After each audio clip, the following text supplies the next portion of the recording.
Hello and welcome to the We Are Birmingham podcast. I'm Chris Golding, I'm Matthew Elliott. and as ever, we're joined by the vegan. Good evening, Dave. How are we doing? Occasional vegan. It's been a weird year.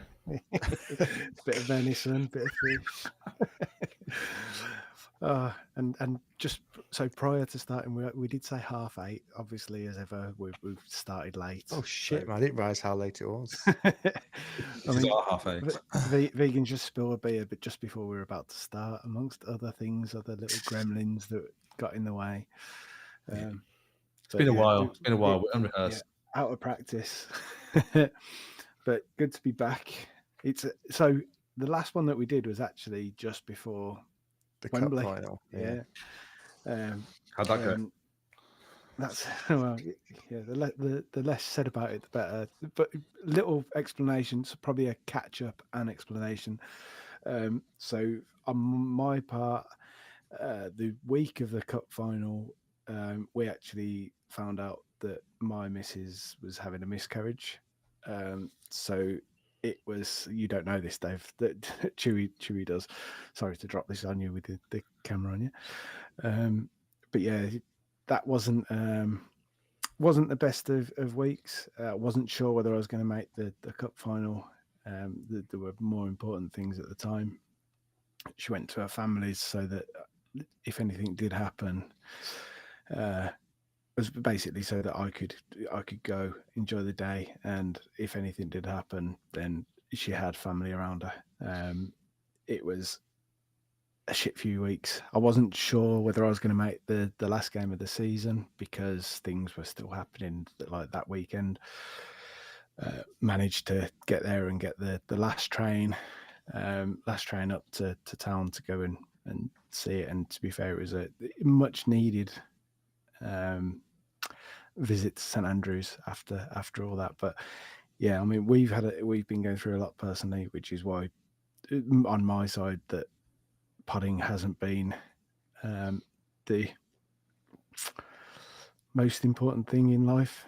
I know, Chewy, you've had some stuff going on in your your little Always. bubble. Yeah. So yeah, it's good to be back. It's I mean, 1-1-1. It wasn't quite the what was it, 1-2-8 that you said at the start of the season? 3-8 or something. I think it was. So yeah. How have you guys been? I mean, that was my sort of, that's been happening amongst other stuff. But how about you guys? It's always chaos here for me. So yeah, good day. I said to Dave just off air a minute ago. It's good days and bad days. I've had a good few days recently, so see how it's going. I'm still recovering from this daft broken arm as well. So I'm in a splint now, which Keith Lemon. It's essentially it's healing, but there's something still not quite right. So I'm going through I've got hand therapy and stuff to sort, which sounds weird, I know. But explain to us what hand therapy is for those that don't know. It's all about getting the mobility and stuff like that back into the flexibility. I've got zero strength, so just in general, just trying to do like a single press up is currently impossible, which is wild compared to maybe where I was like eight weeks ago. So, oh, you mean in the hand? I'm getting frustrated. No in the hand. No, on my right arm. It's getting quite frustrating, and I'm it's winding me up. So other than that, I'm actually like, I know it's, what day is it? Tuesday. I've had a good weekend. I've had a good couple of days working from home. I'm out on the road tomorrow. I'm back driving again, which is good. So yeah, I'm all right actually. Yeah, I'm not too bad. I'm not too tired today. I'm normally knackered when we come on here, but I'm feeling quite sprightly, believe it or not, even if I don't sound it. Yeah. And Dave, how about you? Any hand therapy? No hand therapy for me. Cleaned up all the beer? Cleaned up the beer. I was waiting for both of you to wish me a happy wedding anniversary.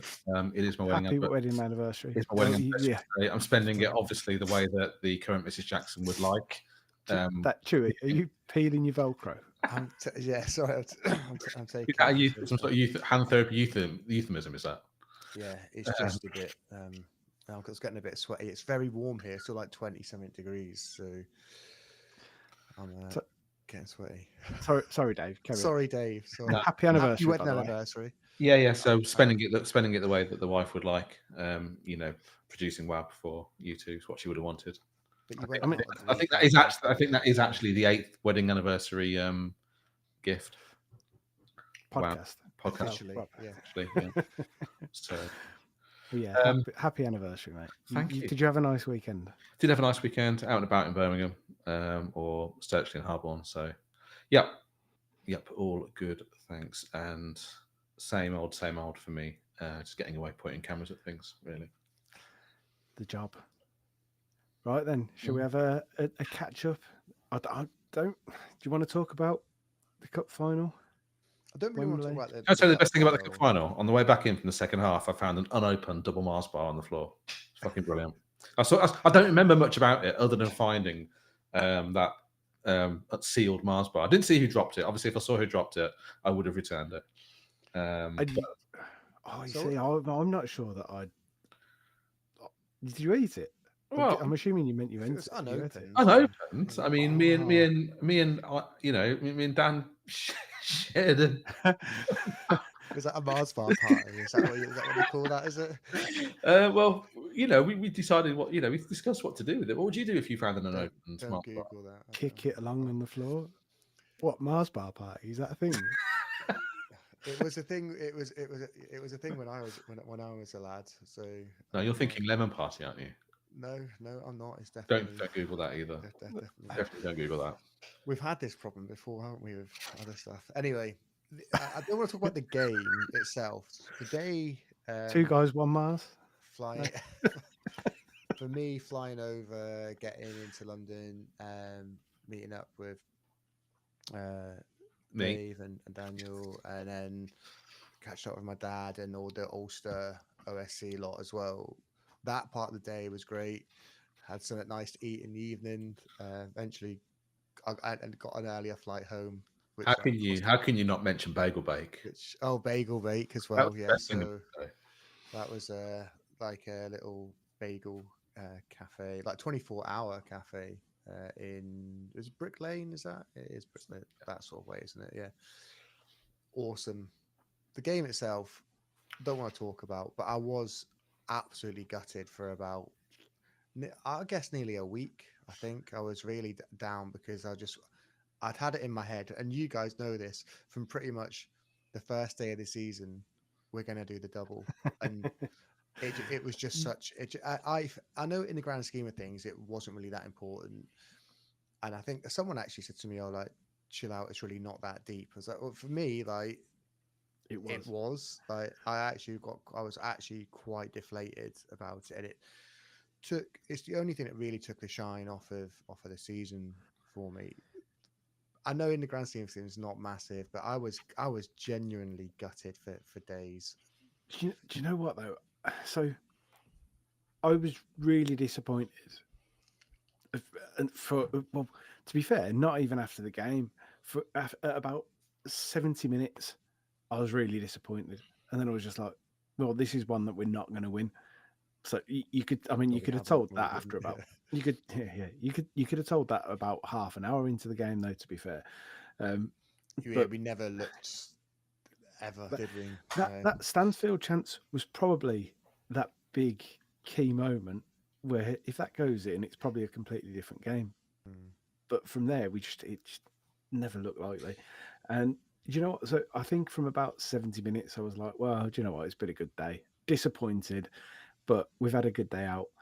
And then we had a good night out afterwards. And like Blues fans were still celebrating everything, anything and everything long into the night anyway. So I admire that. I do admire that because I mean, we were quite chilled. We just had a few beers and had some to eat, and had a relatively early night once we'd raided the Amazon shop and got some treats and that. And that was Yourself. about it. Speak for yourself. Yeah. Okay. So that's classic me after a couple of days. Right? But yeah, genuinely disappointed about that. But hey, it is what it is. We'll just have to win the FA Cup next season, won't we, or something? Just to make up for it, or playoffs. I I mean, don't want to. I mean, this is a conversation for the summer, but it's got top two, isn't it? Surely. oh, you just want top two. That's it. But I playoffs, don't you get want the. I playoffs. don't want the Playoffs, you stress get the of the day out of playoffs. Wembley. Yeah, but I also don't want the stress of that. I'll be honest, but that's a different podcast. All For the, later. all the playing players back. So I guess it's worth just skimming over just a few of the highlights of few of the games after that sort of led to the 111 points. Crawley, Very good performance in the first half. Actually, probably one of our best performances this season. Maybe even like for longer than that, but just couldn't put the ball in the net. I genuinely thought it was some of the best football we've played all season. There was just something missing in that final third. a goal. Not for the first time this season, which again sounds like a moan, but it's not moaning. There's definitely we need a bit more quality in that final third. But the game that stood out for me the most was Mansfield. I thought it just felt like the shackles were off. Everyone was playing with freedom. Some of the football just popping it around. That is what I was expecting to see more of. Most of the season. Yeah, But most of the season. Do you know what it felt like in that game? It genuinely just felt like we've done the job. We're not bothered about records or anything else anymore. Just go out there and enjoy yourself. If we draw 2-2, so be it. It's like that's it. As it was, we went out there and absolutely dominated, smashed them. We'll talk about the. Should we talk about the prediction league now, or do you want to talk about it later? We'll come on to that later when we do other stuff. That was a nice game, nice. But I'll tell you what sort of coincided with it as well. Willemson, who'd been taking a lot of stick, and not necessarily undeserved. He, for that tail end of the season, was showing real signs of the player that he was earlier in the season. Some of the quality that he showed that he has got.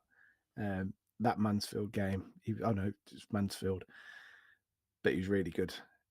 No, he was. He did. There was a turning point at some point for him in that last period of games where I thought he started to look like the one that the player would seen sort of 2 or 3 games into the season.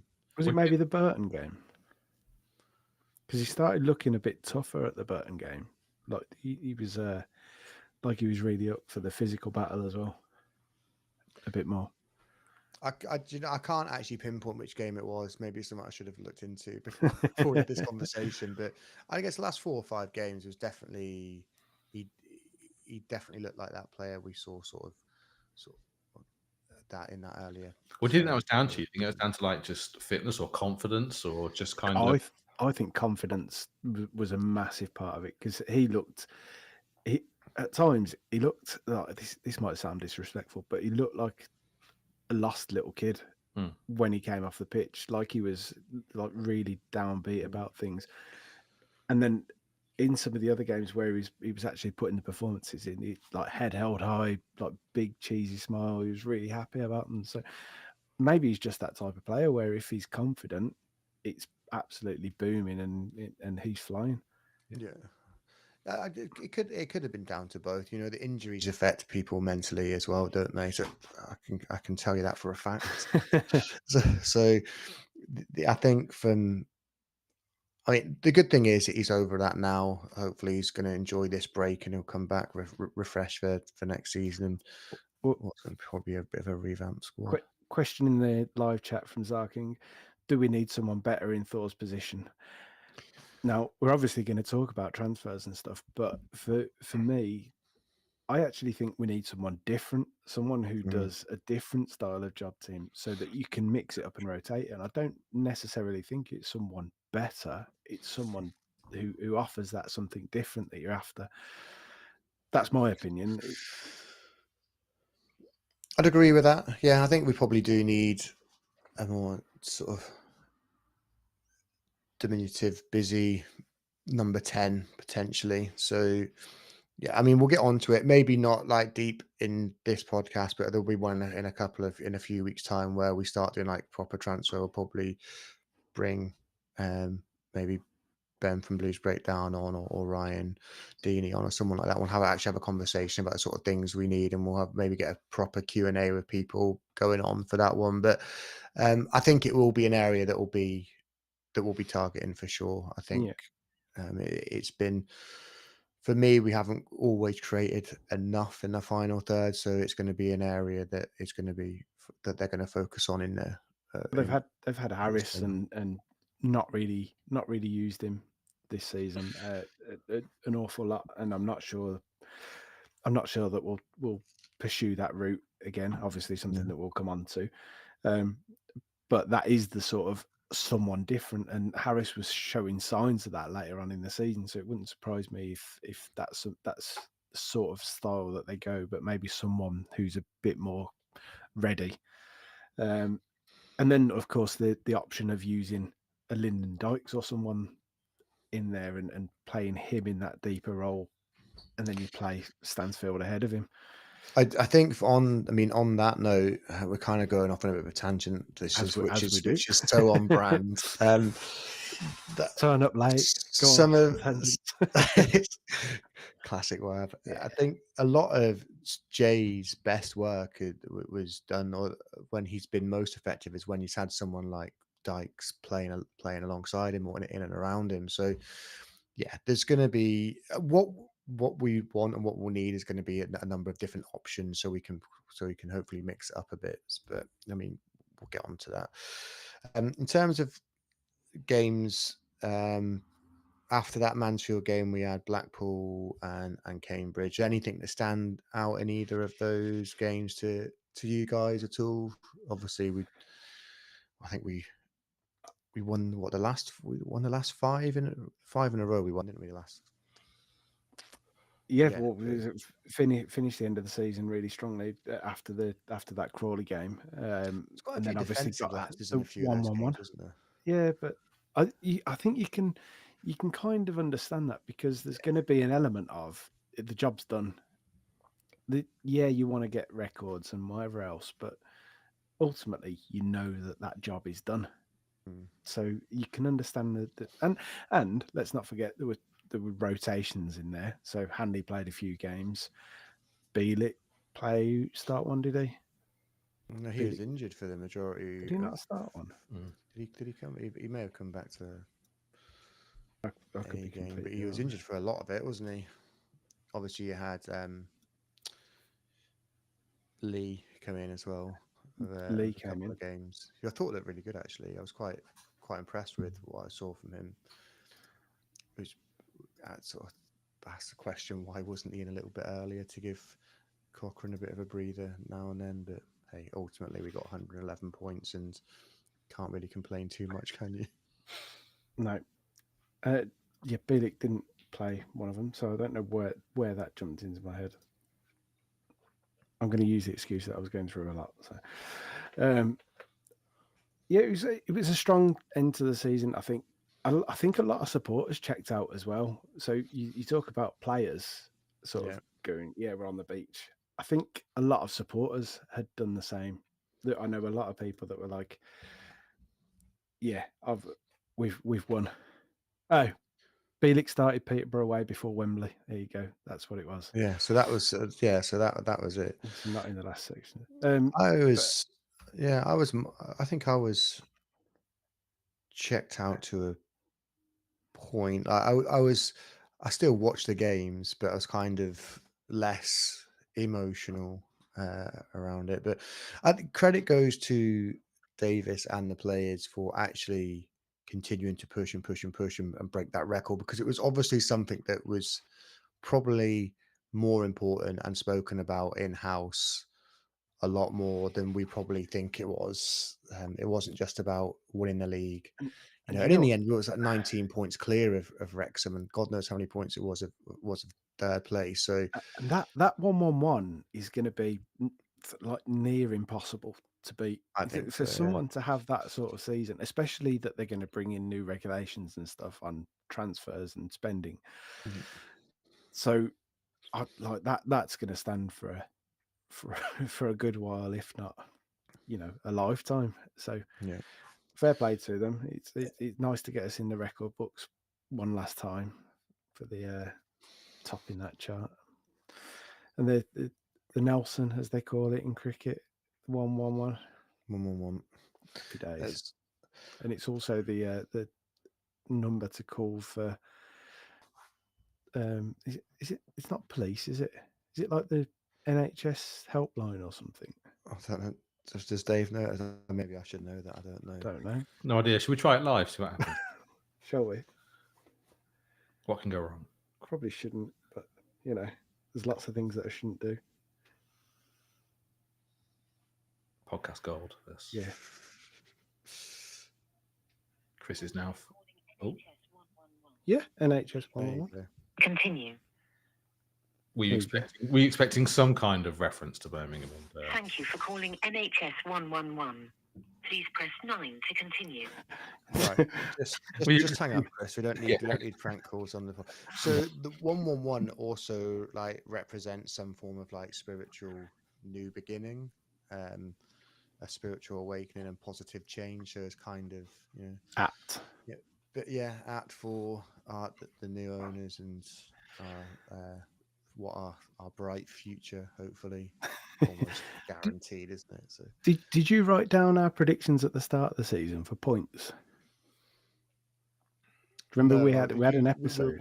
I was going to mention this in the chat the other day to say we should go back to that episode and just see what I think we did jot them down at that wasn't point. it but 100 points, 100 goals? Was that not the aspirate? Was that not the kind I of? mean, it was Yeah, but 1-1-1 we had points, 1-1-1 goals at the Yeah, end, wasn't it? so- So we had conversations about number of clean sheets and stuff like that as well. So probably worth going back to that and just re-listening, jotting that down, and then just reviewing that next time we get together or something. And have a little catch up. yeah, Yeah.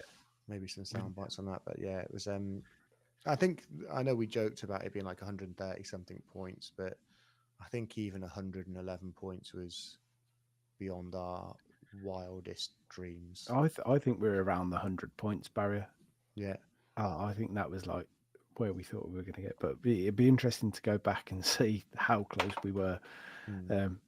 I think we said that we'd do pretty well on the clean sheets, and that's proved correct. I don't know. Yeah, I have a feeling one of us definitely said 20. I think, and I think it might have been you. I think I said around half of the games in the season. Yeah. I think it might be about 22, but we'll have We'll have it. Yeah, we'll catch we'll go into that and do it back. So, yeah, what's next? Where are we going next? awards. Or do you want to go on to final game of the season at home, which was quite an emotional day, wasn't it? All It the was. big scarves, It was a lovely send off for Juki. Most of all, I mean, for me, I commented it on socials as well. Like for me, I didn't get the running on the pitch thing. It's like it was expected for us. It was like it wasn't even impromptu because we realistically it was like 3 months ago that we won the league.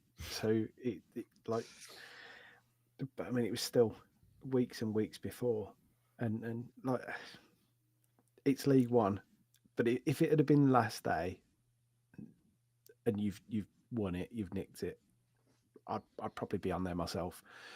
But I don't see it when it just feels a bit forced when it's been done that long. Yeah, and it was good. It was good to hear people turn on. Well, not turn on, but like basically Call people out for it. tell them to get off the pitch. So, And I think you know what?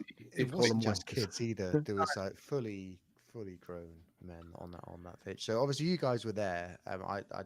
It was always a game I planned to come over for, but it didn't really work out for us. So I watched it at home. But so they did actually show all of the Duke stuff on Sky Sports, I actually ran into the next bit of programming, and they carried on just playing Dukey's speech, and then went into the celebrations and stuff like that as well, which you wouldn't expect Sky to normally do. You'd if Cut away from it's it. a game that was like it went into overtime or extra time or something and stuff like this, NFL went into reference. extra time. Well, even the Something then even I forget his name, the DJ that we have playing before and after the game and stuff. They, he mixed things up a bit, didn't he? And they were playing, loads of different stuff than they normally do, didn't they? Didn't they play the Palace song as well or something? Just In the builder. yeah, after little things like that that just Glad all over. yeah. It just felt an incredibly kind of special day. I didn't, because of obviously getting the last train up there. I didn't get there until literally a minute before kickoff. So walked round to my seat as the fireworks were going up and the players were walking. Hope you got your scarf. Yeah, I know it's behind you. That's the joke. Yeah. Yeah. And that was but there was a lad by us who stole someone's flag, and it was just like, and it started kicking off by us. It was like, what are you trying? It was caught on the slow keep right on with all the scarves, the video that they showed of the Tilton. It was actually caught on there, and it was like the scarves, the free scarves are one thing, but going and nicking someone's program and flag that they've bought, and then putting the programs back because you didn't want them. And it's just like, well, I mean that's something, I suppose. Yeah. But yeah, even watching it on TV, it was still quite emotional. I quite enjoyed the celebrations. Everyone was having a lot of fun there, and so even after that, because they'd obviously all had a bit of a few of them had a bit of a drink and went out for a celebration afterwards. They still knuckled down and went out and carried on winning their remaining games. So it's fair play to them. Yeah. I know you said about nice moments, and we were saying about the Duke moment as well. But Cambridge away for Michael Morrison and Duke, who are very good friends, to have that, to share that moment. It's like his last game of his career, and he shared it with Morrison, which was quite nice. I mean, if you're sentimental, and almost having that goal. Have they credited to him? Because it's like, no, I mean, Chris Davis says that's Chris Davis said that is Dukey's goal. It's Dukey's goal. I mean, because when he did it in, I did get quite excited when that happened. And then I watched the replay and I said to you guys, he didn't touch it. He did. He was nowhere near it. I was actually quite gutted about that, because it would have been just like so poetic. But he played his part. He forced it. So I mean, the defender would there, probably give it doesn't happen, does it? So Exactly. I mean, it's his goal. he kind of did he finish on like 69 goals or something for us? That was it. Is that what it was? I don't know. I might be wrong. I'd stick on that.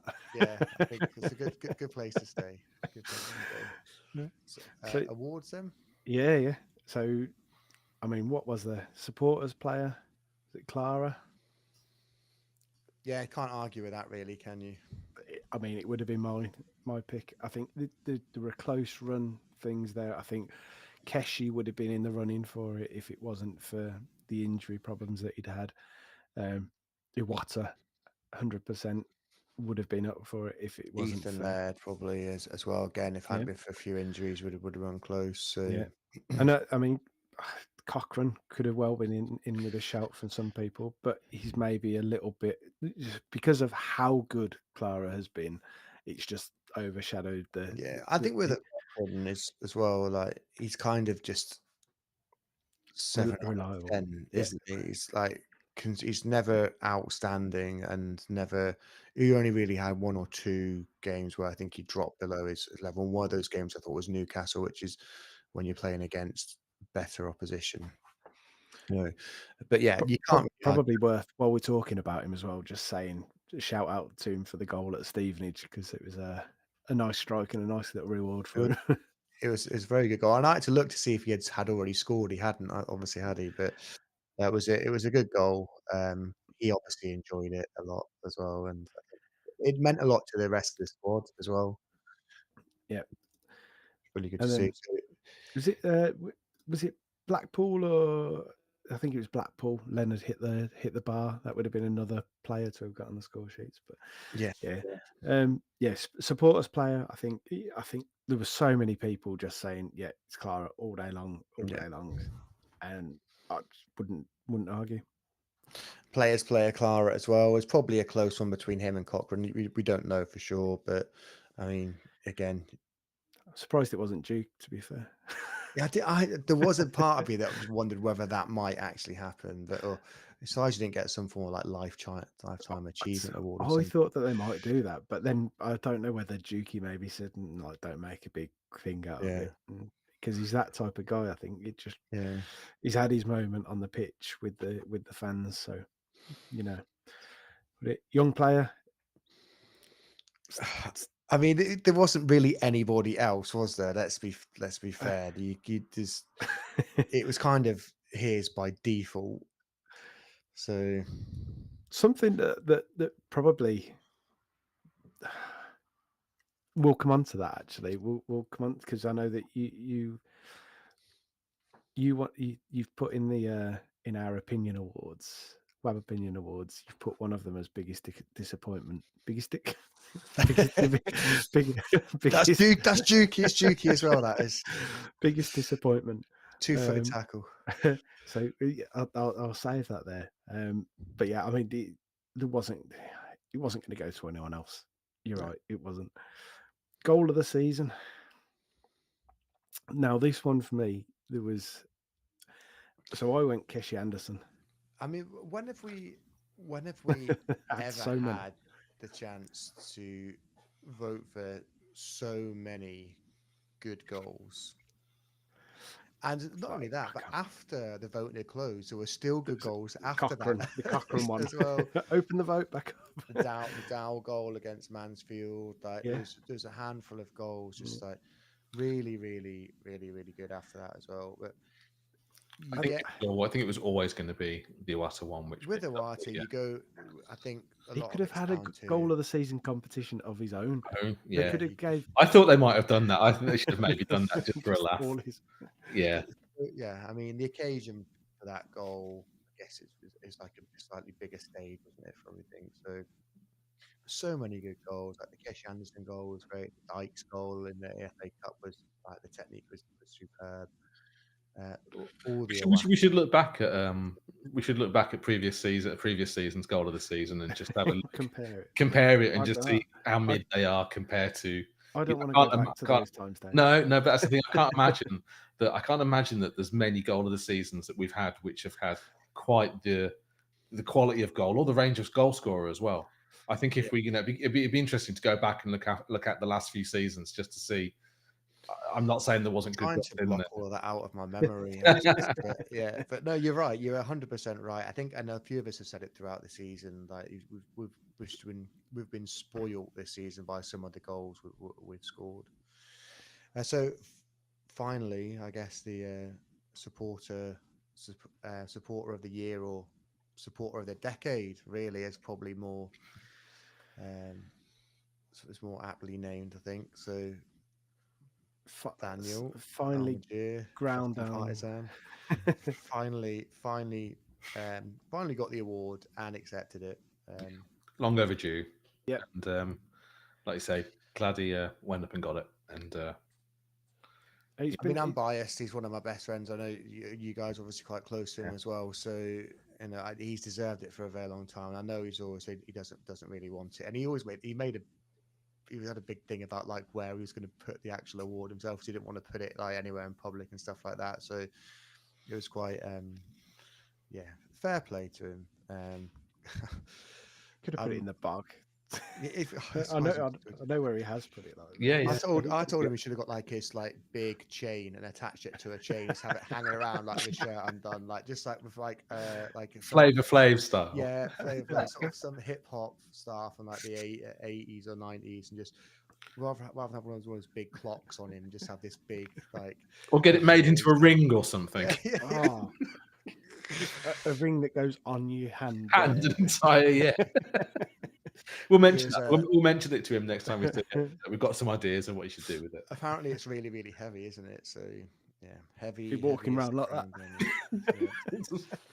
But no, long overdue. I much know there was deserved. a little bit of resistance from a pocket of people, and I actually was still seeing stuff the other day. But I think that the important thing Fuck 'em. to point out is, and there's a lot of stuff that you've seen and you've heard about that he wrote, and stuff that people have said that he's done. But he's done a load of other stuff that people have not heard about and not seen. You don't know the half of it, and if ever it comes out, people will start to understand exactly, like, They won't, because the people well, that some don't people might, appreciate not the, all people, the but people that don't appreciate it and that don't understand will never do it, because they're just stubborn fucks, in my opinion. And that's fair. Just out to hate something, or yeah, if regardless. you It wasn't- told them it the wasn't full that. story of Yeah. everything ins and outs, they would still take the same attitude. And you know what? That's fine. You don't have to like it, but a majority of people appreciate everything that he's done for the club, and I for actually- me, it's massively deserved.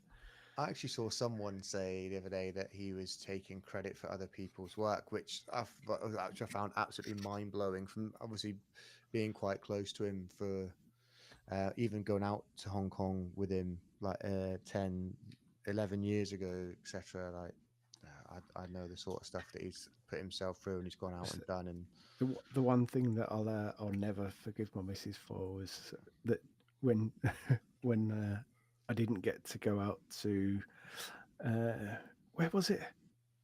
I can't think of the name of the place. Apparently, people go missing there. Cambodia. the To Bermuda get to go out. Triangle? Yeah, they do go missing there. IKEA, Go missing there too.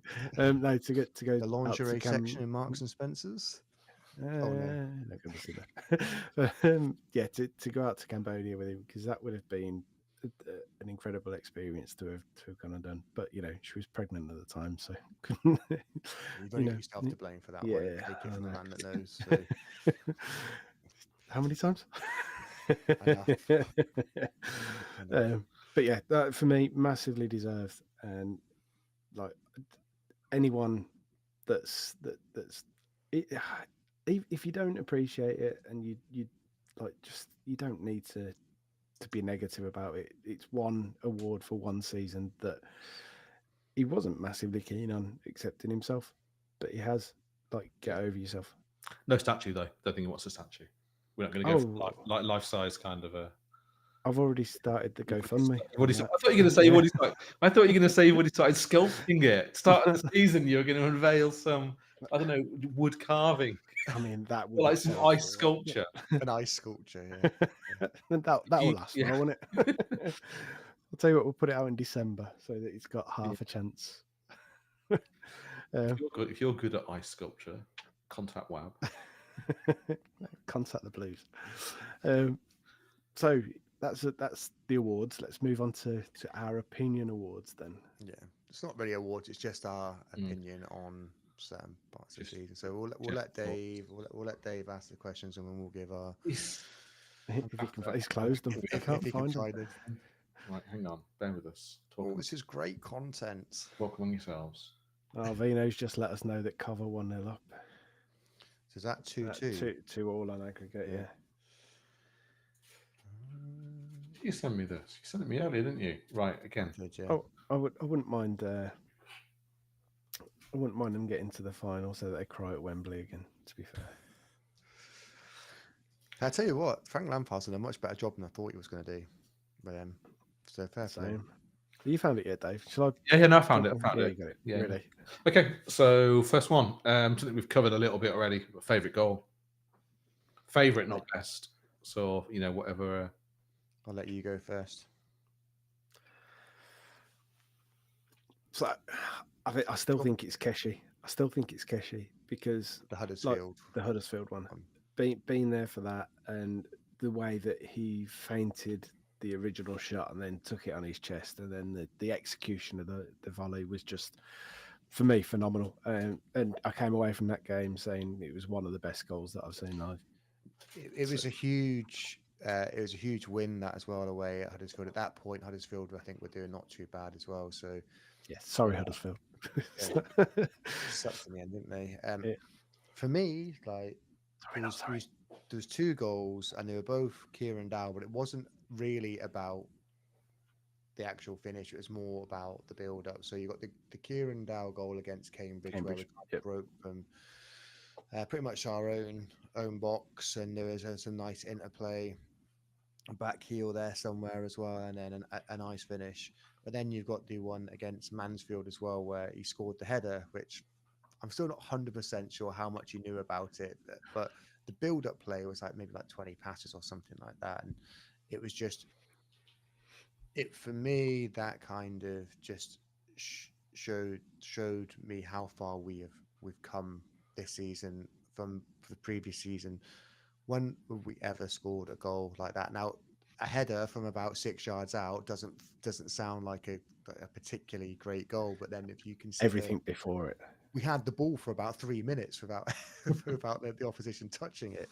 For Yeah. me, that was massive, and it was, and it's just coincidence that it was Dow that scored both of them, but the build-up play in both of those goals for me was just outstanding. But as I said earlier, we were just so spoiled with the number of goals, really, really good goals we had all season. That it is just we could have had, in theory, 20 entries for goal of the season at least. Yeah, that list could have been huge. It really could have been huge.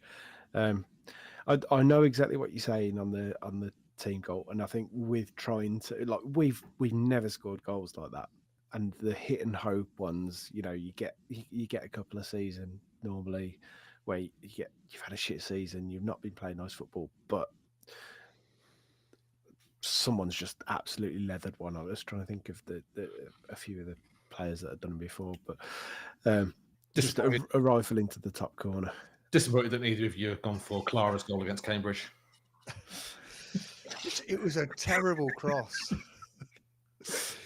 I've never seen a man on a tangent. I've never seen a man so embarrassed to score a goal. It was incredible. Just like he just looked really annoyed at himself, didn't he? It's like that was supposed to be a cross. It was quite funny. He barely even smiled, which was hilarious. The most sheepish looking kind of person. Okay, for me, it might have been Willem Willemson's against Wickham. Great half volley from outside the area. I mean, we did have a audio commentary from that on WhatsApp. If you remember, I sent it through to you guys. What a fucking strike or something right at the start of the season. Okay, well, you're finding that. I'm not going to try and find it. It's long gone. Long gone. Best team performance. I'll let Chewy, you start while I have a think. I kind of touched on it earlier on, and it's kind of I'm trying to weigh up like the significance of it, because the best team performance for me was that Mansfield game where we just felt like shackles were off, and we'd just dominated for like 90 odd minutes and scored 4 very good goals. I kind of weigh that up with maybe the significance of beating Wrexham 3-1 at home, where we had a dodgy couple of first minutes, but then we pretty much just played them off the park for the rest of the game, to the point where they all got really angsty about it and wanted to bite our legs off. You seen the trailer for the next series of their basically just the Blues trailer. Yeah, we're in that a lot, aren't we? Yeah, as well. But see, between those two, heavily trails that game in it, doesn't it? So yeah, for me, best team performance. If I'm trying to sort of take out the significance of the game, then probably go for that one, because I think it was some of the best football we played this season. But obviously, I know there were more important performances, and that meant more. I totally get that, and I agree in terms of playing style and whatever else. That's one of those that standout performances, and it was. And the other one was obviously Cambridge, like dominance, but it was against Cambridge. I think the one for me, and I sort of mocked it a little bit when it happened earlier in the season. And it's Barnsley away. And Chris Davis, the one that Chris Davis turned around, it was the 2-1 with the sending off. And Chris Yeah, I Davis, know which game you're talking about. Yeah. And the These one are that the ones Chris, you'll remember. I was yeah. like, yeah, these are the ones we want to forget, Chris. But it was the spirit that they showed in that, where it was that like that was that not the game where everyone was just like they've got each other's backs completely. And Yeah, we It spoke was- about this before, like because it was one where we really had to dig in and ground out, and Yeah. and it wasn't really a good performance, but the effort it wasn't for lack of effort, was it? It was just it was a horrible game of football. That and they were a team. They Mm. were like I completely get it's the opposite end of the spectrum from what you put forward as your Yeah, it's all performance about the this season. context. So yeah, But yeah, so yeah, that it's that they had each other's backs. They were up for it. They did just they got their hands dirty and got the job done. And there was a belting strike to in the game. that was as another well, so- great goal as well, yeah. wasn't it? Yeah, Yeah, was that on the goal that of was the season? yeah, it was vote? yeah. Yeah. Okay, Slightly next, so- Could have been- next I was- category. yeah, sorry, go on, Dave. Yeah. Next category is best player performance brackets game.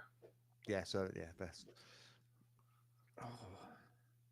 So for me, you lead with this again while I think, because you sent these over today and I've been very busy today. So. yeah. So for me, the standout was a couple of games where I thought Kesh Anderson was just like absolutely outstanding. You could pull up maybe 5, 6, 7 games where Clara is just unbelievable. But for me, the one that stands out the most for the season was Ethan Laird against Wigan away from home, where he was essentially that's when he was almost playing as a right-sided forward, and he scored. Did he score 2 and got 2 assists? He got 2 assists and scored 1, or scored 2 and got 1 assist, or something along those lines. But for me, that was the best player performance. He was just unplayable that day, and there was a few games like that where he was like, but he had more output in that game as well. So I've gone for that one. I just felt like that was probably our.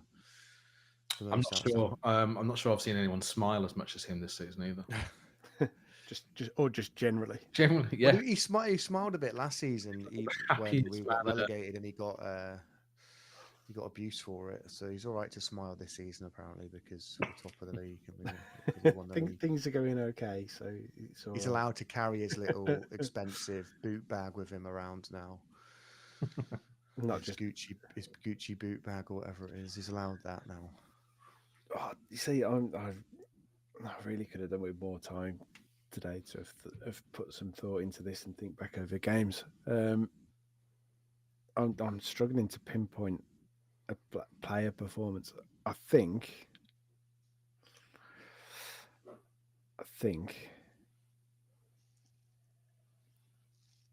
I'm going to have to go with Duke against Barnsley at home. I thought that might be your favourite goal. I mean, it was definitely up there just for the scenes. Yeah, But didn't see it. Didn't see it. I might change that once I've had a bit of time to think about it. But I'm going to go with that for now, just so that we can. I don't hold us up. Okay. I'm sorry. I would just say that it would probably be on at any other point during the season. There's probably Clara, like you mentioned. Clara could probably have 10 shouts in there for performance of the season. But yeah, I won't. We'll move on.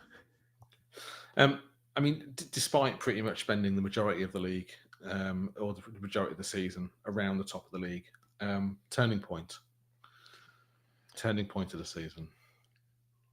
Shrewsbury away. Yeah, the one game that sticks out for me is that, because I think that's when Chris Davies decided to tweak things a little bit and be less gung ho. Yeah, more about the control in the game, and less leaving ourselves exposed. And it really was that game that I think kind of just shaped the rest of the season and the way we played going forward. He was not happy about that. He's mentioned it himself. We've heard from people linked to the club that he was extremely unhappy about that. So, yeah, I can understand why. I think, yeah, rightly so. You know, we conceded 3 goals to at that point they were bottom of the league. So you can understand why. Yeah, it was crucial, I think, for us at that point. We maybe needed something like that to happen.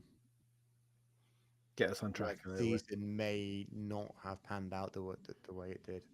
I realised that on that bit that was supposed to be the next one is part of this one, Dave. So don't worry about the next one.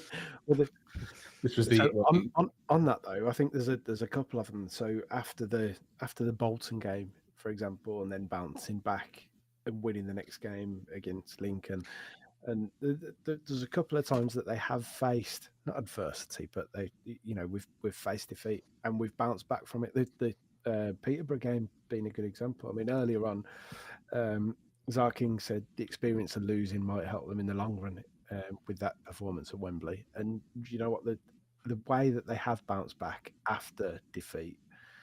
I mean, we mentioned it on one of the podcasts when they did that thing with Bielik, didn't they? And he was like giving the team talk in the huddle, and it was a bit cringe. Yeah. It was like probably a bit cringe because the camera's there. If he does that otherwise, it's that mentality. If it's like, right, we've lost the game, now we've got to bounce back. It's not good enough. And there's been a few. There's a lot to be said for it. That the amount of times that, as you say, we did bounce back. The mentality of the squad and Chris Davis and how he drilled that into them. You know, when teams, it's a sign of a very good team because you know that it's very easy to knock a team's confidence or players' confidence after they've been defeated and they'll go into the next game and won't play to the levels they used to play and they'll drop points again, and that can continue, and it's very hard to stop that rot. So to bounce back straight away, yeah, I mean, credit to Chris Davis and the squad. And it's on that point as well.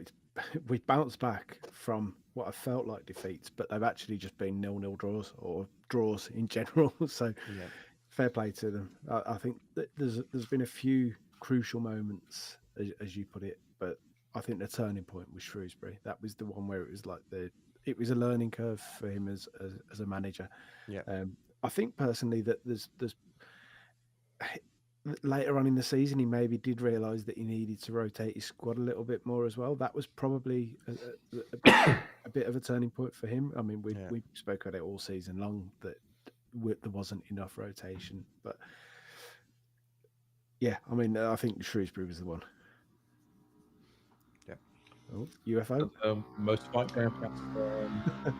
Motorbike. It's motorbike season here. We've just had the Northwest Motorbike 200 here. It literally finished this weekend where they have a superbike race around some of the house by the sounds of it. Hmm? Right around your house by the sounds of it. Yeah, well, it's very actually that wasn't, but it's very, very close. It's only like a 5-minute walk from here. So the girls went down to watch it the other day actually. Anyway, okay. So we kind of went into the next category there. So we'll come on to biggest disappointment.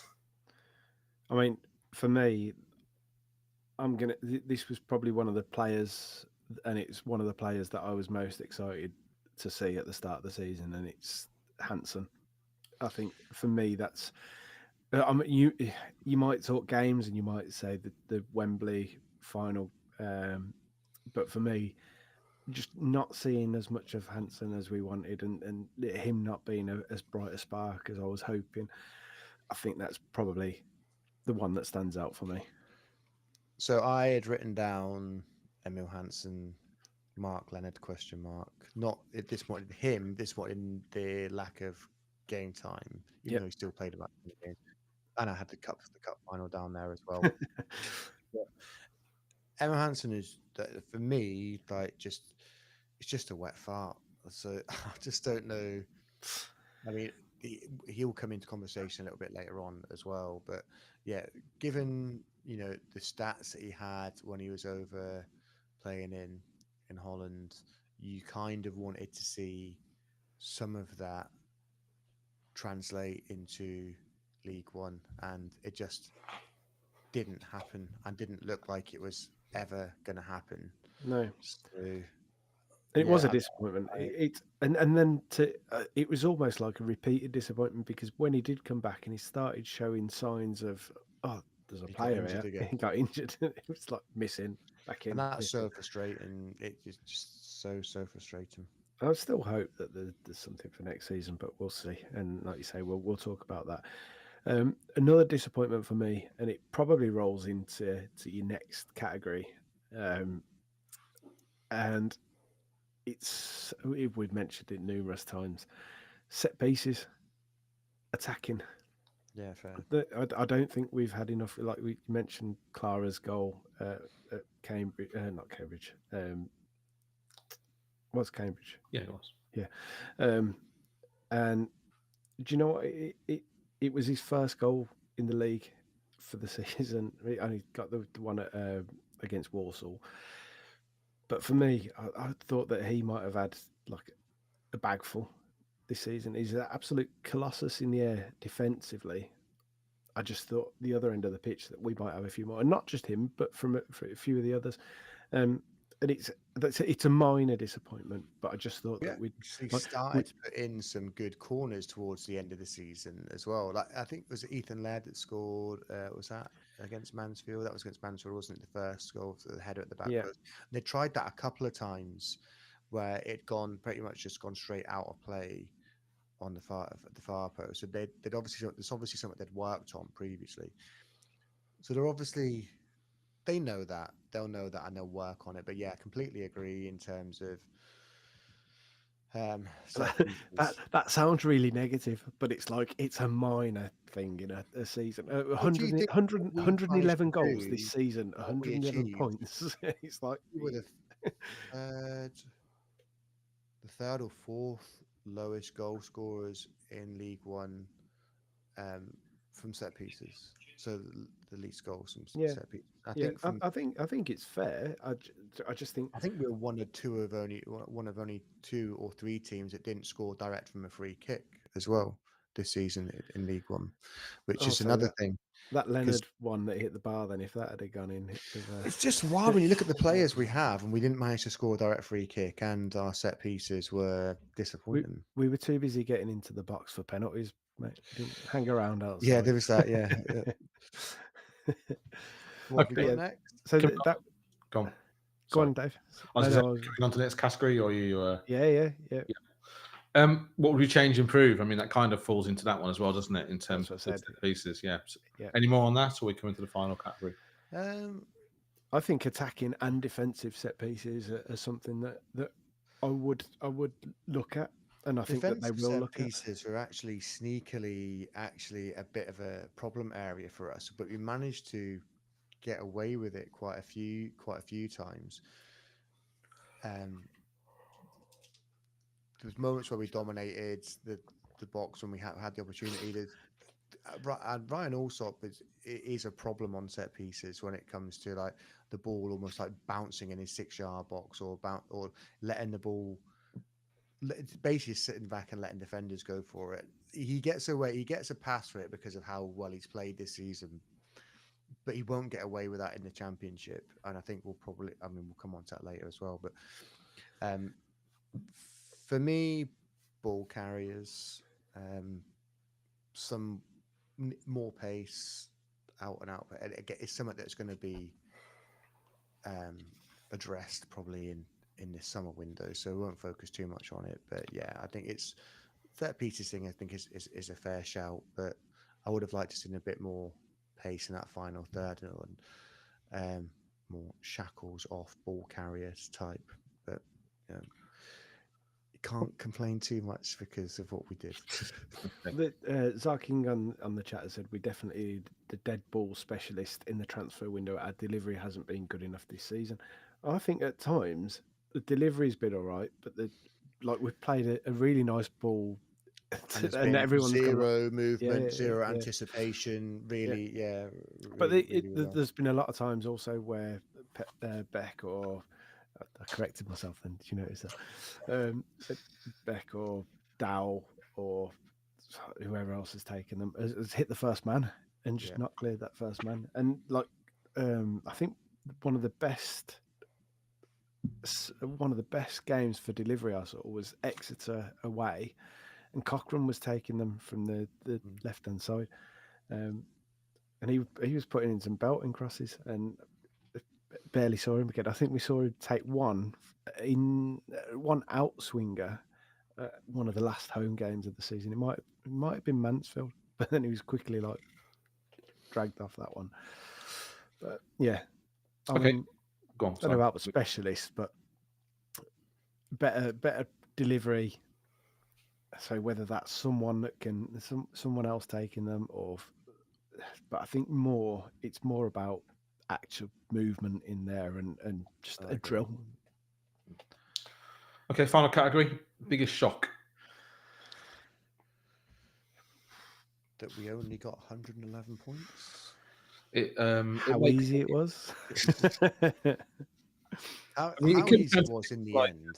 Yeah. Also, things like how we managed to sort of only take 2 points off Northampton, stuff like that was pretty shocking. Not beating Reading. Yeah. So we didn't beat Reading. We didn't beat Northampton. Yeah. There you Any go. other shocks? Yeah. No. Okay. Is that quite a shocking end to it. Yeah. There's that. I don't know whether it is a shock or not, but just the amount of bitterness from teams that weren't even in League One. They're in the Championship, and we're still boiling their piss. They're just like, why do you care what we're doing this season? Like, worry about us or have a go and moan about us next season. It's really bizarre. Yeah, when we're on a level playing field with you. So, comment that's just come in. Obviously, Wembley. But I don't think. I don't think Wembley was a shock. It was a disappointment. But if you look at that game, there's no way that Peterborough didn't deserve to win that. Oh no, they were much better than us. And maybe the shock in that game would be that we didn't turn up as we should have. But at the same time, it was one of those where it wasn't shocking because they'd been on the piss for about 2 nights, or looked like they'd been on the piss for about 2 nights after celebrating at Peterborough in midweek. So I think most fans that were there probably had some expectation that we would you rather have had those 3 points against Peterborough earlier in the week to take us to 111 or the cup? Ooh, I'd have the points. No one's going to remember this cup. So Zaz said on chat, we all thought we'd win. Massive shock. Yeah, I mean, maybe, but I don't. I think one game you can lose. Oh, do you know what? I think I'd take the trade. What you take? I think I'd lose it to win the cup final. I think I would as well. To be fair, like 108 still it's still a record, isn't it? So, but it's done. Yeah, it's done now. It's done. Right, and that brings to an end the WAB Opinion Awards. We'll be back next year. Right. So, what was the biggest shock? Not beating Reading. How easy it was. How easy it was. How easy it was. How easy it was. How easy it was. Yeah. Right. Now we on the schedule you've put that you want a corner in here. Have you got one? Yeah. So hang on. Ay, sino di Cornea? So I'm sure you've all seen this by now, but the who scored League One Team of the Season? Yeah. Yeah, what the fuck? Whatever metrics or algorithms, etc., they use for this player scoring yeah, fucking change it because it's not right. You could really go off on a bit of a wild rant about this, but like, how does a team that has just won the league, 19 points clear of second place, 111 points, 20 clean sheets or whatever it was, how does that team have a single fucking player in the who scored team of the season? So whatever their scoring metrics are, they need to have a fucking long hard look at them and decide maybe there's something not quite right here. I think that they might have picked that team after we'd been promoted, so none of the players were in their database. They were all in the championship. Is that Yeah, that's Yeah. all I can think of. That was my I can hear myself. That's weird. I can hear you as well. That's weird. Why am I coming up twice? Have you pressed something, Dave? I have not pressed anything. Why can I hear myself twice? We good? I've not pressed anything. That's weird. Oh, it's gone now. You there? Yeah. I'm still here. Can you hear me? Yeah. Yeah. Okay. Well, I'm not here twice. That's one good thing. Anyway, yes. Who scored? And your data team, you are going to Cornea. Aye. Send him to Cornea. Deserved, I think. I don't normally even get annoyed at stuff like that. It's just, given what we achieved this season, yeah, it's just ridiculous. Yeah, no, I'd agree. I also found it a bit weird that Allsop hadn't made it into team of the year. There's someone saying that you can only have 3 players from a team for some of them or something. So I don't know. Yeah, but that's not true. So I think someone debunked that and went back okay. a couple of seasons ago, and maybe Ipswich had like 4 or 5 players in there, or I don't know. Was it Plymouth when they went up? They had a number of players in there as well. So yeah, debunked. But yeah, I mean, Allsop probably should definitely been in there. But There you go. Golden Glove, anyway. Take that. There was another shout for Cornea actually today, I think, or yesterday. The fella who, and it wasn't a Blues thing, it was just in general, said that the playoffs after the game last night, it was, to be fair, a bloke on Twitter said that they should get rid of the playoffs because they're dog shit and just give it to whoever finishes third. And for me, that's a terrible take. If anything, you want to make the playoffs more competitive, give the 3rd and 4th place team a bye into a next stage and add more teams into the playoffs. That's what I'd be looking to do rather than... Ultimately, I think that will happen. I do get where he's coming from, because in terms of like fairness, like Sheffield United were like X amount of points clear, weren't they? And you then just rewarding not getting that. This is all about, it's all about money, and it's all about keeping the interest in the league as well. I'm surprised I don't have playoffs for like the teams that are just above the bottom 4, where they have to maybe play teams from the league below or something like that, just to try and keep It things happens in interesting, other more money. leagues, doesn't it? Isn't you've got leagues that do the daft stuff like the split, like they do a split here in Northern Ireland, they do it, and they still do it in Scotland, don't they, where they split the league, and I think Belgium they do it as well, and you just get some. I don't understand why. That just confuses me. I don't understand the concept of that. It just drives me nuts. In but Scotland, because there's about 10 teams. just play each other 4 times, whatever you want to do. It's just whatever. But yeah, I don't know. I get where he's coming from, but you've got to.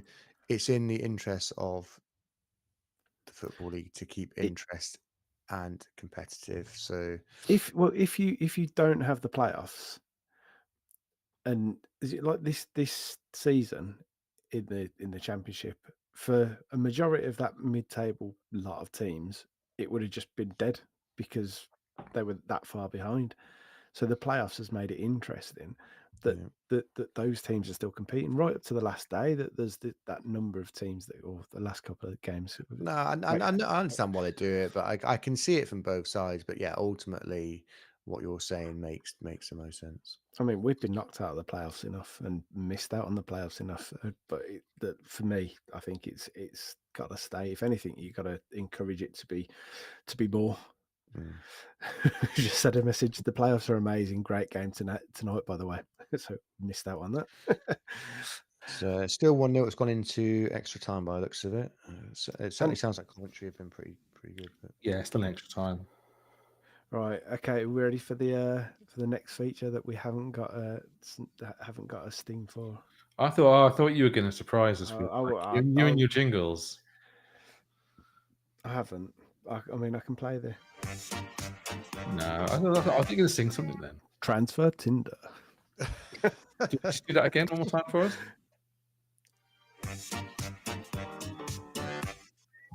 Transfer Tinder. Oh, there we go. Look at that.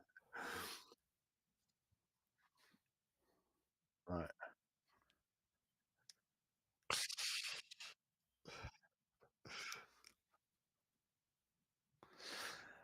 We did this a few years ago, didn't we? Transfer Tinder with players. So without the on-screen visuals. Yeah, that was back in the when we just used the wireless to record.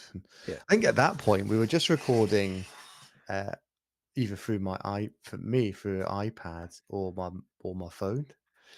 Back then, Jesus. Yeah. So yeah, probably. May as well have been, probably. Yeah. Right. So we've got a list, the squad list to go through. So this will be, we can bring this on in the summer when there's when there are rumours and whatnot. Yeah. So this is to do with the current squads. Current squad though. With a caveat that we've marked some players safe from Tinder. You know, like on Facebook when there's wildfires in Los Angeles and people in Kettering say they've marked themselves safe from the wildfires in Los Angeles. We've marked. So, yeah. Do you want to just list who? Or do you want me to say? So there's the marked as safe list is Ethan Laird, Lee Buchanan because his leg fallen off. Yeah, that was me. Christoph Clara because he's Christoph Clara. Taylor Gardner Hickman because he's just signed and handy utility player. Alex Cochran, solid season. Ryan Allsop, solid season, and we need a keeper. Tomoki Wata, I mean, you can't. Jay Stansfield, obvious reason, and Beck Sun Ho. Although I'm going to throw a little spanner into the works here and say, as much as I think he's been quality for us. You didn't know that this was coming. If there was a very good offer, I might be swayed to. It'd have to be a very good offer. This isn't a release. I just wouldn't, and I don't think Chris Davies would allow. I think Chris Davies would sulk. As did have a serious sulk on. What I will say is though, like there's only really we say a mark safe from Tinder. That's fair enough. So from the club's point of view, now I've got to this point of the off season. We're building to continue to progress. I think everybody's job are up for grabs. So when we get to transfer window, they're going to be bringing in players that, you see a lot of comments around, oh, yeah, he'll be good as a bench player. Well, no, the players we bring in are going to be coming in to compete and take the places of the players that are already in the squad. So nobody's positions are safe. Like, okay, we spent 15 million on Jay Stansfield. He's going to be consistently in that squad. But I think Blues. This is a very different Blues now. They're going to be fairly ruthless with the way they handle this sort of stuff if there are players that Christian Bielik is a great example. Like when we signed him, everyone's like, "This is going to be the best signing we make this season." He's not on the safe list. He's barely played, Yep. like really. I mean, and it's not a lot of it wasn't down to injury. So, No. and it was going to be the same this season. Like there's going to be some shocks here where, we're bringing in players and they're going to be coming in and taking places of the players that we consider our favorite players or consider to be very important players, because that's what happens as teams evolve and get better and move their way up through the league. Before we do get into it, then, do you want to? Before we do players that are on our books, Yeah. and we won't go back because that would be a ridiculous offer or a very, very handsome offer, which, to be fair, you'd probably consider them for most players. So let's not do that. But loan players first, players that have been with us on loan. We obviously can't. Can we? Yeah, we can loan.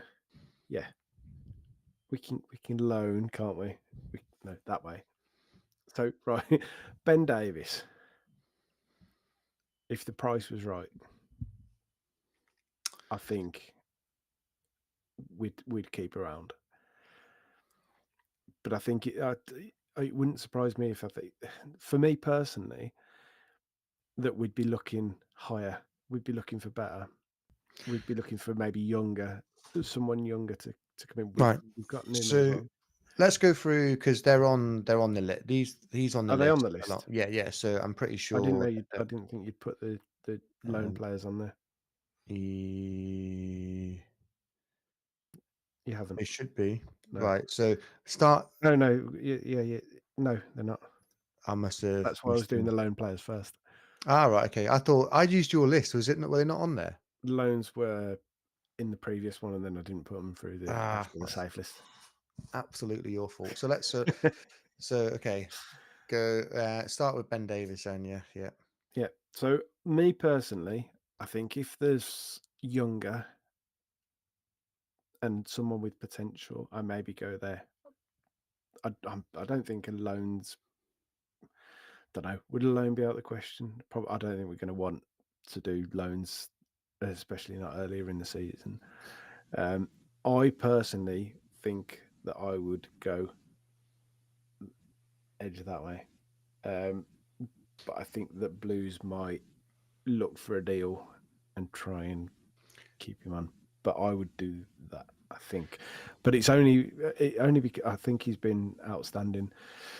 So I agree with you, but I'd still swipe left because for the reasons you've said there, I think Blues will look to we need a good squad of players, and he will be a squad player, and I think he'd have to accept that. The one thing that does work in his favour is a left footer, but Phil Neumann, although he's a right-footed player and he has played at right back as well as centre back, he spent a lot of this season playing on the left side of the centre back. So there's a good chance that I'm not saying that he's a guaranteed starter, but it's a very good chance that he's going to be starting next season as in the pairing at the back. So yeah, for me, no, you probably go out there, go for younger, go for more physical, go for quicker. Quicker, definitely. I Yeah. think that's something that we definitely need to add. Luke Harris.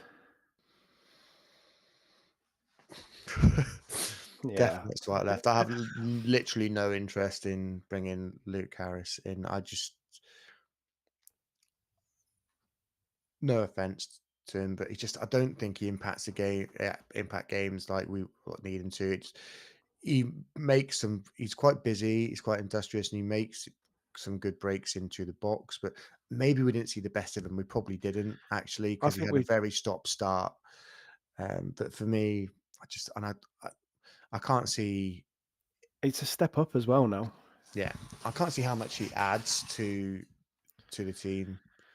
I don't think add enough for me, even as a young player. You're looking at what can he offer if we help him develop.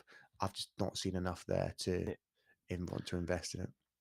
It wouldn't surprise me again if Blues were to try and go down the loan route for him, but I don't think, for me personally, I mean, we mentioned it a lot during the season that when he did play, didn't affect games enough. The tail end of the season, we started seeing a bit more from him, but it wasn't enough for me. So No.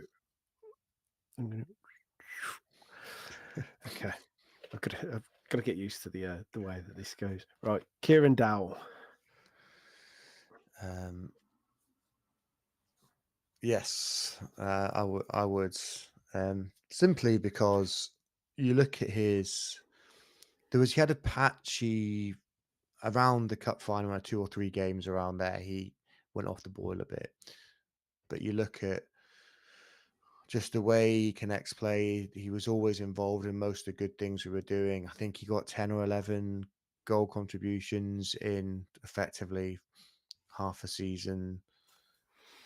Set pieces were pretty good. I think he affects the right area, the final third positively. Good penalty taker as well. So for me, I would, if we can get a good deal where we are not paying too much for him, I have a feeling we might already have something done in the pipeline for him. I'm not sure. I would definitely be interested in having him in the squad. And that isn't to say he's going to be a starter next season, but he's also someone that knows the championship, has got promotion from the championship before, and has scored goals in the championship as well. And you know what? It's actually like I know he's sort of gangly, but he's got a little bit of height to him, and he does put himself about, and I quite like that. See, I personally am in sort of. So the way that I've done this is that's keep. So this was rushed. You've added a keeper now, haven't you? So this is keep. Yeah. That's loan. Oh, see, I'm just doing swipe right and Yeah. swipe left. So keep, I was like keep and Yeah. get rid of. So I didn't So even see that thing down there. I thought it was just on my shirt. Just our little hearts. So I'm sort of here and here, and I don't know. You look like you're trying to block out the sun, or like a meteor that's coming I'm for your trying head. to understand the orientation of it. I mean, I'd take him on loan again. I think I'm maybe at the point where I would have a look elsewhere and see what else is on the market and see whether we can get something else done. Not that I'd be adverse to keeping him, but I just think I would maybe think about having a look. But like you, I think that there are talks. I think he's Anyway, very well liked in the changing room. I think Chris Davies is a big fan of his, and I think they like his character in there as well, don't they? There's from what I understand. So, and Ben Davies is more quite quiet and takes himself away back to family life, which I can appreciate that. If he's got a quiet family life, I'd really appreciate that. But no, so yeah, fair. He's actually got 5 kids. Would you trade? No. What have we got? So who else did we have on low? So Alphon, he's already signed. So we'll be on the rest of the list. So Dave, do you want to go through the rest of the list, and then we'll do. I don't know. I'm in the Dave background here. Yeah, I can. So we're on now the just the main bulk of the. Yeah. So we'll quickly go for this and add any caveats to it that we need to. Okay. So Dave, can I just ask? Will people be able to hear you? They can hear me. Yeah. I'm sure? through. Okay. Well, let's. I mean, we'll find out. We'll find out. Yeah, we can hear you anyway. Yeah, it would just be like God's talking to us. So I'm still doing swipe right and swipe left, by the way. So swipe right is keeping, swipe left is to get rid of. So Sanderson. Oh, I mean that was a swipe. Yes, that way. I mean, it's agree on that. I think that's it's the best thing for everybody. I think it's a fresh start for him. I think that there's been articles basically saying that he knows that his time at Blues is up, and he said everything's up in the air. So I think it's pretty safe to say that he's not coming. He will be back briefly, but he'll be gone again. Dave, they can hear you. Good. Okay, coming on to the next one then. Bielik. See, I would keep him. I personally think that there's place for him. I'm not sure whether Davis does. I thought that the fact that Hanley was coming on instead of him and playing games instead of him Well, he was spoke. injured for most of it, wasn't he? No, So, but when they were both on the bench and he was throwing him on earlier on in the season, and I know that was just shore things up. And well, Hanley wasn't in the squad earlier in the season. no, no, there were times where Hanley was coming on over Bielik though, and even getting on the bench instead of him. And for me, I don't know. I'm not sure that Davis has him. So, swiping right, so I'm keeping, and I think the club would like. Downs keeping, isn't it? I think, but he's not. I'm not playing doing by that our because I rules. didn't see these things until a minute ago, and I've already started this now. So, I would keep him because I think he's still a damn good centre back and still a damn good centre midfielder if needed. Maybe not got the mobility as we spoke about before, but and I don't necessarily agree with what you're saying about the Chris Davis thing. I don't think Chris Davis was obviously quite keen on keeping him around, and he was quite an input. And obviously, he saw him as a centre back, and he wanted to. At that point, Yep. he had been named captain. He was still, as when he was coming on, he was still being given the captain's armband and stuff like that. I think Chris Davis still rates him. It's whether Bielik wants to stick around and potentially play a bit part role, or does he want to go and play more games elsewhere? Because he'll walk into pretty much any championship side, barring the teams that come down. Yep. He would get into any other championship team. So he's going to have his pick if the team's going in for him, and we don't have to just stand there and take the first bid. No, we can drive a hard bargain. But I would keep him around. I think he's still an important member of the squad. I think he has got a bit of versatility there. Obviously, he played right back a little bit this season as well, or that sort of tucked in right back. But no, I would keep because I still think he's an important member of the squad. And when he did play, he was still really good. Yep. Okay. All right. We've got a lot of these to get through. So next, one we've already talked about a bit, Hansen. So that's why you've got a loan option, Dewey. Yeah, no, he's gone. I don't see. I don't trust him to stay fit enough, and I'll be honest. I don't think the club will. I think the club will be the same as well. Chris, I'd like to see some more of him, so I'm swiping down. You can just do keep, yeah. I've had my fill. Like there were flashes, but not enough. Okay, next, Tyler Roberts. Yes, best for all parties that he just moves on. So the only thing is, is it gonna be difficult to get a team to take him? I mean, we're going to be munching on his wages for a couple of seasons, I would think. I'd imagine he's not on as much as we think, which is why he's on he was on such a long contract. So we've tried to take his Leeds contract. Leeds, is that what we've got for? And just try and spread that over a longer term. So he's probably not on as much as we think, but yeah, I think it's just time for him to. I really like him actually as a footballer. Like if he can stay fit, like he looked like he was going to fit into the system we play, but he's gone, and I think as you'll find as we go on, the majority of loan players, if not all the loan players that have gone out, will not be coming back. Okay. Alfie May. Now this is one that a few people have had different. Was that a He keep or was that a loan? That's a keep in Matthew's eyes, isn't it? Yeah. I'm swiping right, so I'm definitely keeping him. So what are you doing for loans? I'm not doing loans. Oh, okay. I'm not doing loans. I wish you'd have told me that before we'd done it.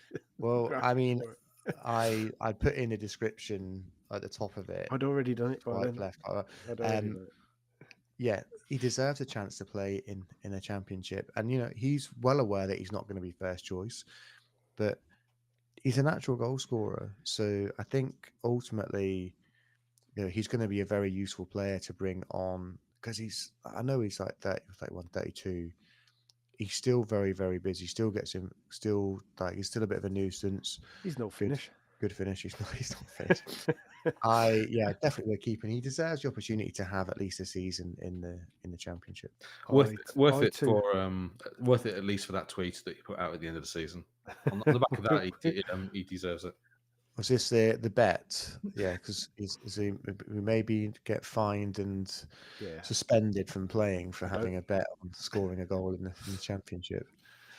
Yeah, I think they're a bit hot on that at the moment as well. So I've been informed.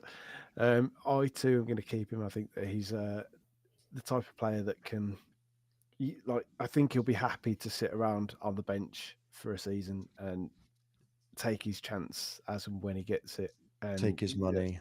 Yep, that as well. And he deserves a chance. Do you know what? He's the type of player where if there's an injury or something, you could do worse than him. Oh yeah. We have done worse than him. So keep. Okay, Scott Wright. Well, I think this is quite a quick one for me, by the way. By default, I think we'll be keeping him because I don't think he's going to be fit until like January, February time. So yeah, he might go in the next window. So maybe come back to this then. So yeah, by default, we're keeping him. Transfer Tinder will return. A bit like Lee Buchanan, like his legs fallen off. So we should have put him on the other list then. We have to keep him until his legs been screwed back on. Okay. We'll discuss that then. More divisive one then, maybe Mark Leonard. Definitely keep. Yeah, not divisive at all. Or kind of maybe not divisive, more kind of not got the game time we thought he was going to this year. I mean, it might be one that he wants to make a move so that he gets more game time. That wouldn't surprise me. But he's been quite honest about like he knew it's going to be difficult and like he appreciates like what the other two have done in front of him. It's up to him to try and I think his biggest challenge is just earning the trust of Chris Davies a bit more. He's a very, very, very talented player, and I think if the club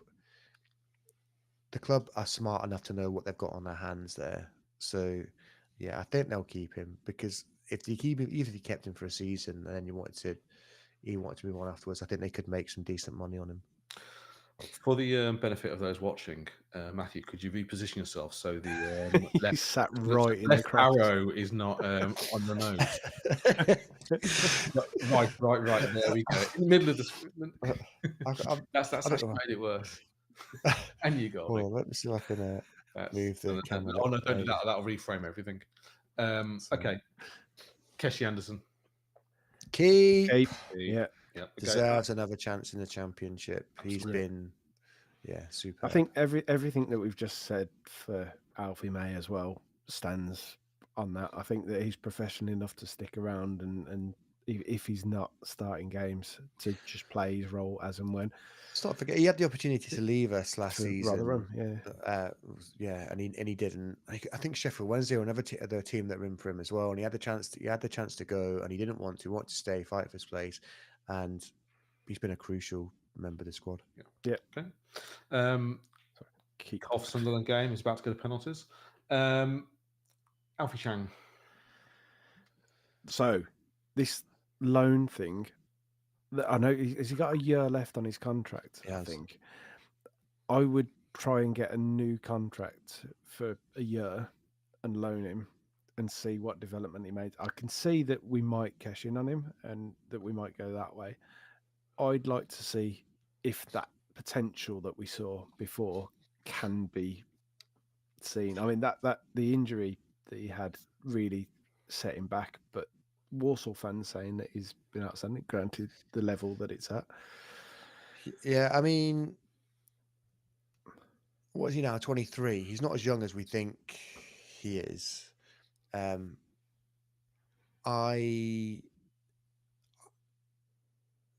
if I was trying to be no, trying to phrase it though. No, I think just be ruthless. I think he's. I don't You're not see. going to make it. I Go. don't see a pathway for him to get into the squad.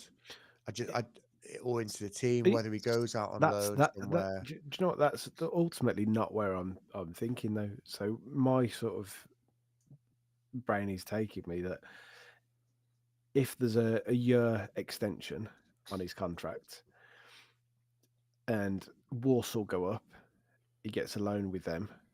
They have a decent season. Is there more of a payoff? Is there a championship side that comes in for him then? And Potentially, I mean, I think we'll let him go for pretty much nothing and just put a sell on clause in there. But it'd be a low value transfer with that a sell. wouldn't be a bad shout. They're similar to what Man United did with a couple to us. Oh my God, Sunderland have just scored in the third minute of injury time. Oh, what a killer! I've got some very close Coventry fans as well, so they'll be gutted. Yeah. Okay. Next one. We saw a little bit of him at the end of the season. Lee Mung Jae. See, for me, I would keep, but I think that we will cut our losses and go elsewhere. I mean, yeah, it was a 6-month contract. He's on. I think I liked what I saw of him, but obviously just not very much. they'll probably go younger. They do need to sign a left back. As I said earlier, like everybody's places are up for grabs. I don't think Cochrane's position in the team at left back, as first choice left back, is as safe as a lot of people think. I think they might go for someone a bit more. Athletic's probably the wrong word, but quicker, stronger. Potentially, and then Cochrane he'll be still in and around the squad, so it's an important player. But yeah, for me, Lee will probably be gone. Yeah, if not already. Yeah. Okay, next one, maybe another more of an easy one. Lyndon Dykes. I'd keep Lyndon Dykes. I think I keep Lyndon Dykes, but it's on a till January and see how things have played out by then. I don't think that we've seen as much of him, not like pre-injury, obviously, as I thought we might, and had as much out of him as I thought we might. What you've got is a physical, big forward who knows the championship, and he's never been a prolific goal scorer unless he was playing for the Kangaroo, whatever they were called in Gold Coast, the Gold Coast Kangaroos, whatever they were called. Yeah. In Australia, like, so I can understand why people don't like him to a point, but I also think he does a lot of work off the ball, and he does things that often go unnoticed. And I think Jay likes playing with him as well. Yeah, he's not going to be first choice. He's probably not going to be second choice. He might not even be third choice. But Duke's gone now as well. It's going to be good. You're probably going to want 4 strikers. It's going to be good to have him around and have that option to come off the bench, etc., stuff like that. So I keep him. He signed a 3-year contract, I think. And I think there was an eye when we signed him. There was probably an eye on going up and having him around next season as well. So yeah, keep. The club you're looking for, Matthew, was Surfers Paradise Apollo. That's it, though. So then I think it was like Gold Coast something or others. I don't know. Maybe I made that one up, but Gold Coast Kangaroos South Adelaide Sharks. We just assume that every team in Australia is named a bit like that. Okay, another player that's we've talked a little bit about tonight. Willem Willemsen. Yeah, you keep. Oh, I nearly went. You went down. Keep. Yeah, I did go down. I meant to go down. He wants to go down on Big Willie, don't he? I would. I think we've seen what he can do. I think the opportunity to play in a league where he might have a little bit more time, and then you're probably going to have better players around you again. I think I'm excited to see what he can do. I mean, that end of the season was so good to see Big Willie penetrating boxes with such dynamicism. Say that. Yeah. You never saw him. You never ever saw him come around the back, though, did you? Never what, sorry? Never ever saw him come around the back. Never saw him come around the back, no. No. Still. Went out wide a little bit. Is this all being done just for the benefit of a YouTube trailer? A social trailer? No. Because it is noted, 1 hour 40. Come back to this. Samstead just signed. Yeah, he seems like a really, really nice guy, and he had a couple of nice games, but I don't really see. You want someone that's going to come in and push Ethan Laird.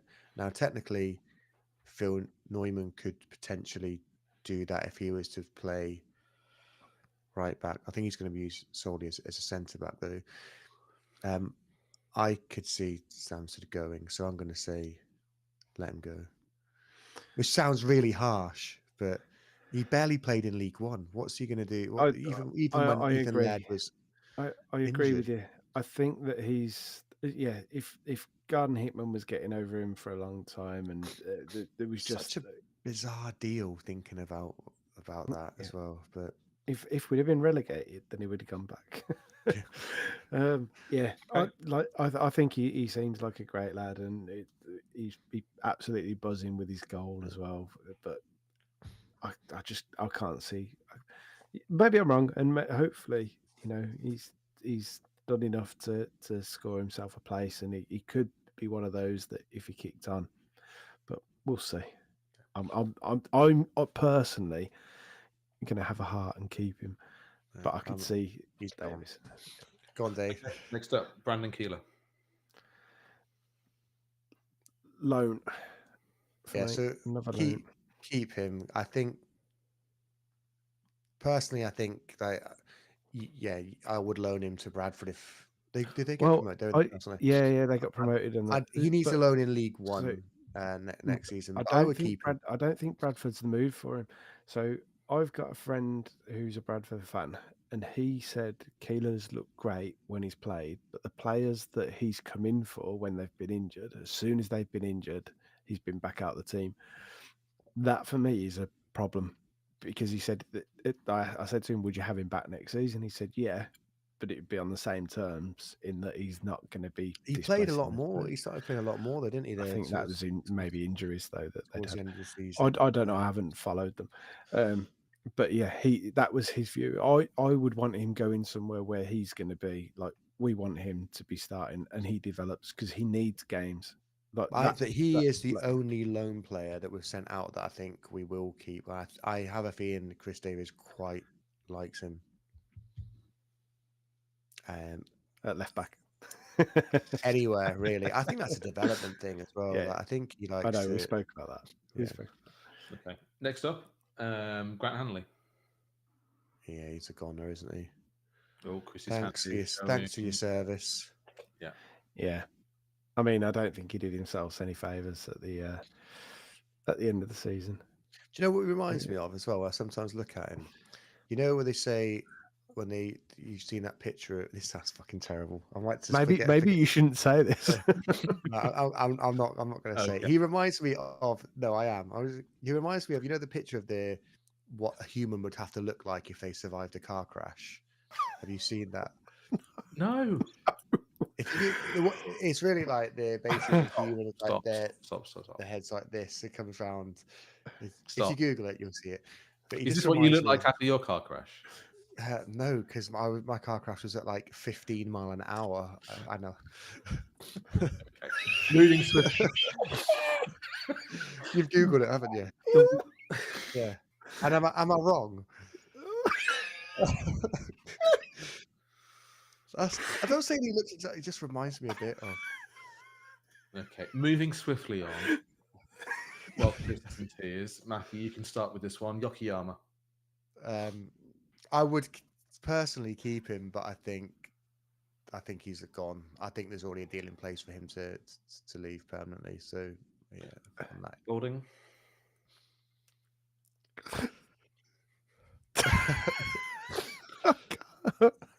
Oh, I can't get over that.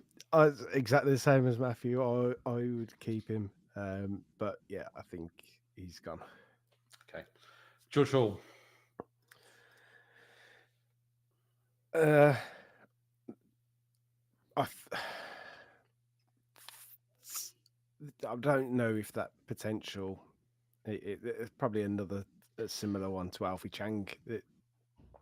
I think it's Potential worse that's for him there. actually. I Well, think that that window for recurring. him has gone at the club. So it's unfortunate because obviously we expected big things from him, but I think it's time for him to move on. Yeah, I wouldn't disagree, but you just sort of want that hope that that these players with big potential that we've seen for years, that they can show that potential come to fruition. But I'm not sure. I think when he had his injury at Warsaw, I think that was That was sort it, of yeah. last chance gone. Yep. Okay. One I think we're probably going to be in agreement with. Bailey Peacock Farrell. Yeah, he's a goner. I think they'd already planned to buy another goalkeeper this summer. Anyway, I think that was always certainly from the bits I'd heard, and I think you've heard similar. They always plan to go out and actually go and spend on a keeper this summer. So I think he came in, did a job, sometimes not very well. He's never really going to be a first choice goalkeeper. I don't No, think he's always going to I think be. it wouldn't surprise me if he goes off to be one of these third choice keepers for a lower prem side somewhere, Yeah, or potentially. a Yeah, backup somewhere in the championship. But I mean, the third choice ones often that barely need to play, do they? So yeah, Okay. gone. Down to the final two. Manny Longo. yeah, he's a corner. Gone. Yeah. I don't think it needs discussion. No. And then finally, Junior Dixon. Yeah, God. Gone. Yeah. He should be playing in the first team. Should be playing in the Yeah. yeah. Of course he should. There- Distant memory now, isn't he? yeah. And that brings to an end WAB Transfer Tinder. Hang on. Oh, has he got a jingle?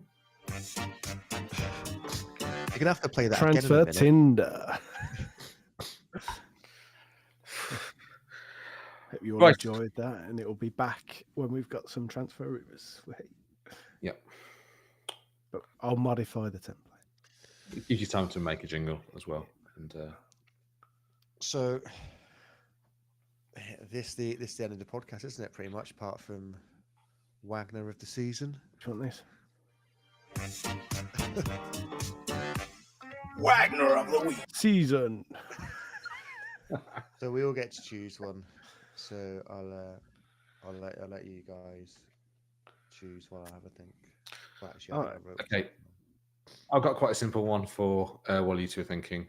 And it's partly, I guess, for his overall influence, but mainly for the speech on the pitch at the last home game of the season. Wagner himself, just for those for that speech. Obviously, we heard from Duke, which was quite an emotional speech, which we spoke about earlier already.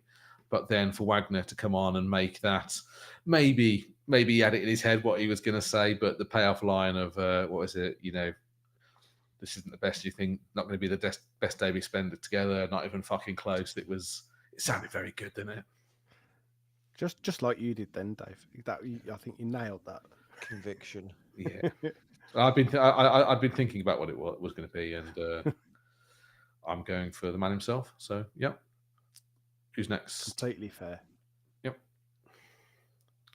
I've put no thought in this, so Chewy, you can there. So I think for me, I'm going to give it to Chris Davies just because of what he's managed to achieve with. I know he's had money to spend. I know he's got easily the best squad in the league, but it doesn't guarantee you anything. He's also managed to get them playing in a style of football that we have never seen before at Birmingham City. In all of our, I mean, we're all the same kind of similar sort of age bracket. So we've seen exciting football at times, but we've never seen football as good as this. So, and I'm sure my dad or uncle would probably say similar. I know they would have seen some great teams back in the day, but what he's managed to achieve in such a short amount of time, I think he changed the mentality of the squad. I know you've changed pretty much. The turnover of the squad was massive. I mean, 20 odd players out, 16 players in, 17 players in, whatever it was. To change all of that, to have them, as you said earlier, when they lose again, just bounce straight back and, never let that rot set in. And 111 points. I just think it can't go unnoticed. And his first ever management job, we've had negative comments about him throughout the season. Just not negative, but we've criticised him for a few things throughout the season. But ultimately, what he's achieved and what the team achieved, a lot of it is down to him and the things he's put in place. So for me, yeah, Chris Davies, you're my Wagner of the season. Also, I do admire his ability to go through the majority, I think maybe all of the season, without wearing any of the branded Blues kit that was no doubt supplied to him, and just wearing his own clothes. He literally has a wardrobe and of about 6 or 7 jumpers, shirts, t-shirts, trousers. They're all hung up in colour order, all the same blocks of them in his, and you just know in his walk-in wardrobe, that's how all his clothes are. He only has about 5 or 6 different types of clothes that he'll wear, and also make sure that the plug sockets are switched off on the way into each room. Okay, so yeah, I just know that's what he's like at home. Okay, Chris, over to you. Yeah, so I'm going to go Tom Ross, I think. Oh, No, obviously. Hang on, are you going for Tom Ross for the event at the end of the season at the was it Town Hall? No.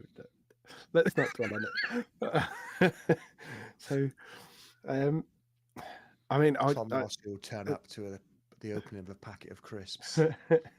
I would go with Chris Davies or with Tom Wagner. I was actually thinking Tom Wagner, to be fair, earlier on, but Dave stole that one. And then after David said that, Chewy went in with Chris Davies, so I can't go with that one. I agree with both of you. So my Wagner of the week is going to be my missus, because she puts up with me buggering off all the time and recording podcasts and whatnot. So it's a personal one. I agree with both of yours, and they're both deserving. And there are other honorary mentions as well, but yeah, mine's going to go person to my missus. I think She puts you're. up with that. I'm not going to shout, mate. Is she in the background there? She's, She said, "Yeah, I do." has she finished the popcorn? Have you finished the popcorn? No, the headphones are playing up. No, the headphones are playing up. That's not where popcorn goes. Dave said that's not Maybe- where popcorn goes. Maybe that's why they're not working. Have you put popcorn in them? That might be why they're not working. No. I think also, Chris, a special mention needs to go to your beard. It's, for those that don't know, Chris has committed to growing his beard, not growing his beard until we reach the Premier League. It's a pretty radical beard, that. It's So, incredible. do you know what? I was actually hoping that I was going to be able to go to Blues Fest, and I was going to try and shave it off for charity and see whether I could get any money raised and shave it off there. But I couldn't. I would say, go. So I've just got Just to grow keep it till growing the it next. and double down. audition for the new Four Lions film that's coming out in a couple of seconds' time. double down, keep growing it, and maybe shave next it off when we eventually get that next promotion, which we're after. We'll see. Shave it off when we win the Champions League. No, shave half of it off when we down the middle. In time, it's going to become a comb over from. Oh, you reckon you can actually get it over the top of your head? Is that what you're planning? Not yet. I can nearly get it over my face. So Don't get do in anything like don't start platting it or anything like that. You look like you're a member of some like Z-rate new metal band. done that already. Right. Yeah, we'll be back In a few in weeks. a few weeks. Yeah. Collate ho- some news and see what happens. Yeah, probably shorter ones as well. Thank you to everyone who listens. Thank you to everyone who joins in with the comments. Thank you. Thank you for your patience, for holding out and still listening to us, even though we go disappearing for a little while. We'll try and be a little bit more consistent next season, but it is difficult with just the way our calendars, diaries, families. Wednesday, It should hopefully get easier next season because there's not going to be Saturday, Tuesday, Saturday, Wednesday, Saturday, Tuesday. I Saturday. mean, that was one of the main it's still killers. going to be Was quite a lot. We obviously won't be going to the final of the EFL Trophy, so that kind of cuts down about 10 games, doesn't it? It won't be 60 games. But when we get to the final of the FA Cup, it still will be. But yeah. Thank you everyone for the kind words and the support and everything throughout the season. Thanks for listening. Like Chewy said, thanks for sticking around with us when we do disappear. And a special thanks to, I'm not going to get pronunciation wrong here, Mazaking, who has remained in the chat all night. Whilst watching the Sunderland and Cardiff game as well. So yeah, thanks for sticking with us. Very much. So until we're back, keep right on. Keep right on. Keep it on.